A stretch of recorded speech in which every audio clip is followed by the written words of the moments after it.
The Zephyrian High Council convened in their crystalline chamber, 300 light-years from Earth. Admiral Kethavar's 4 eyes gleamed with malice as he addressed the assembled leaders of 12 alien species. The human expansion must be stopped, he declared, his voice reverberating through the translucent walls.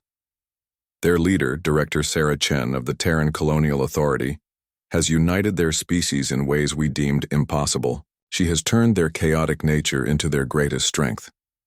Council member Thesak, a mantis-like being from the Andromedal sector, clicked his mandibles in agreement.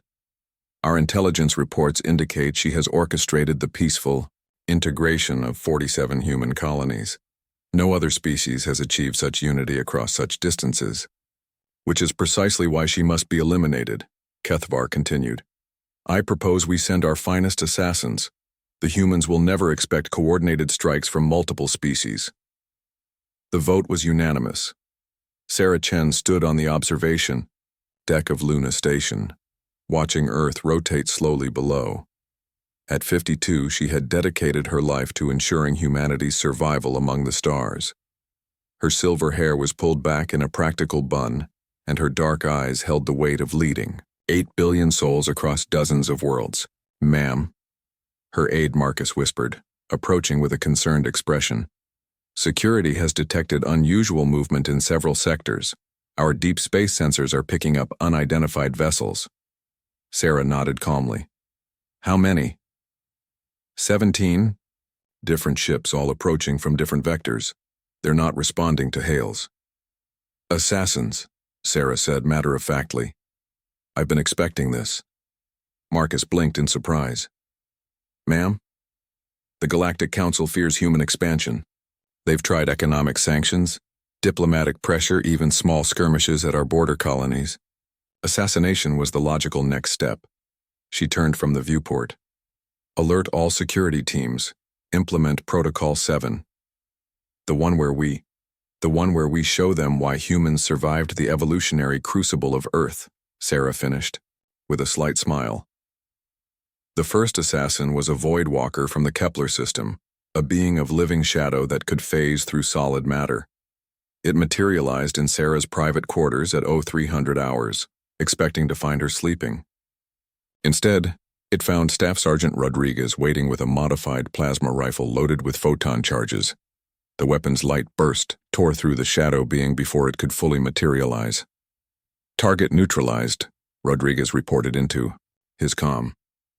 The director was right about the quantum signature displacement. The second assassin was more conventional, a Krillian sniper with chameleonic skin, positioned on a maintenance tower 2 kilometers from Sarah's office. Its bio-engineered rifle could punch through 3 meters of reinforced steel. The shot never came. Lieutenant Morrison, a former Olympic archer, had spotted the heat distortion from the sniper's position and put a tungsten core arrow through its primary heart from an impossible angle. Humans and their projectile weapons, Morrison muttered, already moving to her next position. The third, fourth, and fifth assassins came as a coordinated team, Nexu blade masters who could move faster than most species could perceive. They struck during Sarah's morning briefing, expecting to overwhelm her bodyguards with superior speed and reflexes. They hadn't accounted for human unpredictability. Captain Hayes triggered the emergency gravity fluctuators, instantly shifting the room's gravitational orientation 90 degrees. The Nexu, perfectly adapted to their homeworld's consistent gravity, tumbled helplessly, while the human security team, trained in zero-G combat, moved with practiced efficiency. 3 plasma bursts later, the threat was eliminated. As the hours passed, each subsequent assassin met a similar fate. The technological collective sent a swarm of nanobots, which were neutralized by the quantum scramblers Dr. Williams had, developed after studying captured collective tech. The hive mind sent a psychic assassin, who found her mental intrusion attempts blocked by the meditation techniques Sarah had learned from Earth's Tibetan monks. The most dangerous came near dawn, a phantom core operative who could exist in 11 dimensions simultaneously. It had never failed a mission. It died when Engineer Jackson collapsed a maintenance tunnel using precisely timed explosives, creating a dimensional cascade that trapped the assassin in a single reality where Corporal Kim's shotgun was waiting. By sunrise, 17 different species had sent their finest killers.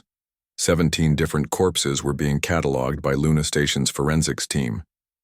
Sarah stood in the communications center, addressing the gathered alien leaders via quantum entanglement link.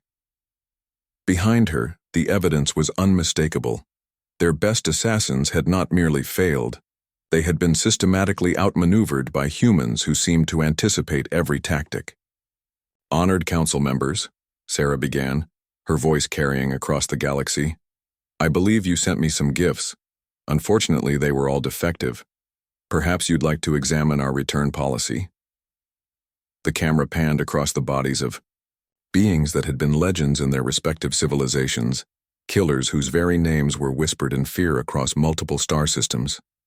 Admiral Kethvar's face had lost all color. "How?" he whispered. Sarah smiled.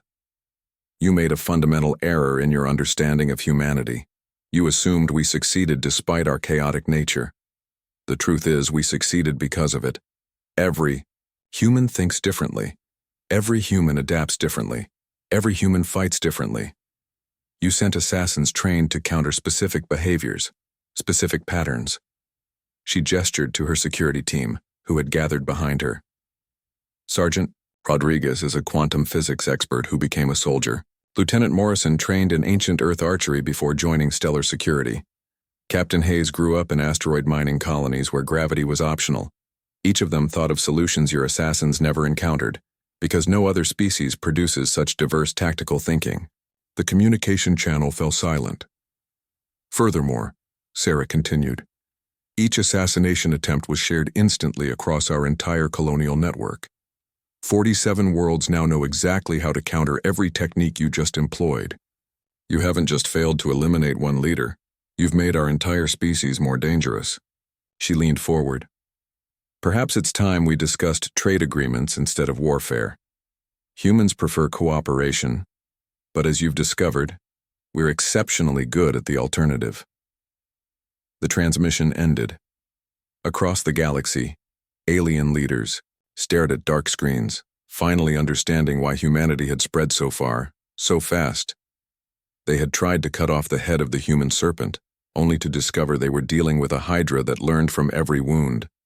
In the depths of space, human colony ships continued their journey to the stars, protected by the knowledge that their chaotic, unpredictable, wonderfully diverse species had once again proven that Earth's children were not prey. They were the storm itself.